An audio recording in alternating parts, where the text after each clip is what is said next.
خواجہ معین الدین چشتی سنجری اجمیری رحمت اللہ علیہ سنجر سے چلے اجمیر آئے، ایک عرصہ دراز ہوا، اس کی ایک تاریخ ہے پوری، کتنے عرصے کے بعد آئے اور کیسے آئے۔ ہر ایک کے یہاں دعوت نہیں کھاتے تھے، خود شکار کرتے تھے اور حلال رزق کھاتے تھے۔ اس طرح سے ہوتے ہوتے اجمیر پہنچے۔ اجمیر میں اناؤ ساگر ہے، بہت بڑا، چاروں طرف پھیلا ہوا ہے وہ تالاب۔ اس کے کنارے پر سنیاسی اپنے مٹھوں میں بیٹھے ہیں، پوجا پاٹ میں لگے تھے۔ خواجہ صاحب بھی اپنا مصلی بچھایا، لوٹے سے پانی لیا، وضو کیا، نماز شروع کر دی۔ یہاں تو بالکل تنے تنہا ہے، کوئی پہچانتا بھی نہیں ہے۔ سنیاسیوں کی توجہ گئی کہ یہ کوئی نیا آدمی آیا ہے، کوئی نئی نئی حرکتیں کر رہے ہیں، معلوم ہو گیا، وہ سمجھ گئے کہ تو مسلمان ہیں۔ محنت شروع ہوئی۔ ڈرو مت دوستو، مایوس مت ہو جاؤ۔ ایک اکیلے آئے تھے خواجہ صاحب نے،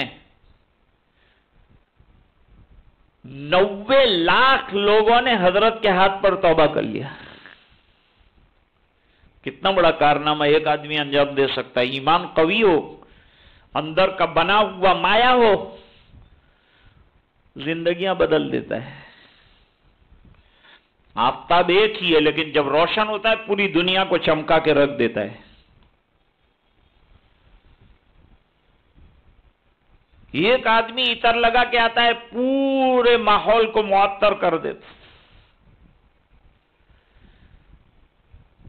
60 سال کا عرصہ گزرا، سنیاسیوں نے بادشاہ کو، راجہ کو خط لکھا، اس کے تو اتنے مرید ہو گئے، خانقاہ اتنی بڑی ہو گئی، جوگی رامپال بھی ان کا ہو گیا، اس کا نام جو ہے عبداللہ بیابانی رکھ دیا۔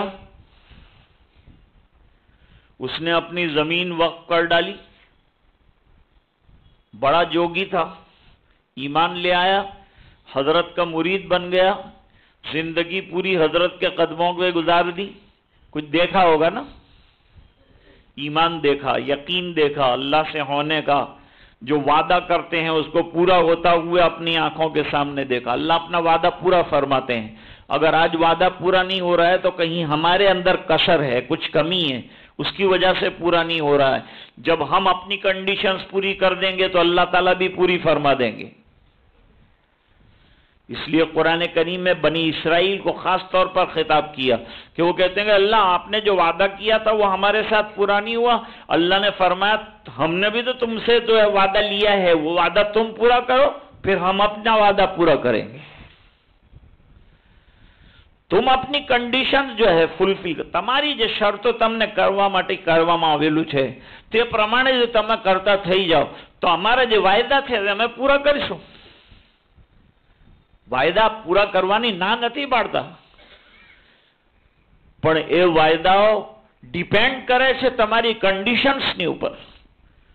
તમે જો પોતાની કન્ડિશન્સ પૂરી કરતા હોય તો અલ્લાહ તાલા પોતાના વાયદા પૂરા કરવામાં અલ્લાહ ફરમાવે છે ઇન્નલ્લાહ લા યુખલિફુલ મિયાદ, હું વાયદાના ખિલાફ કરતો જ નથી।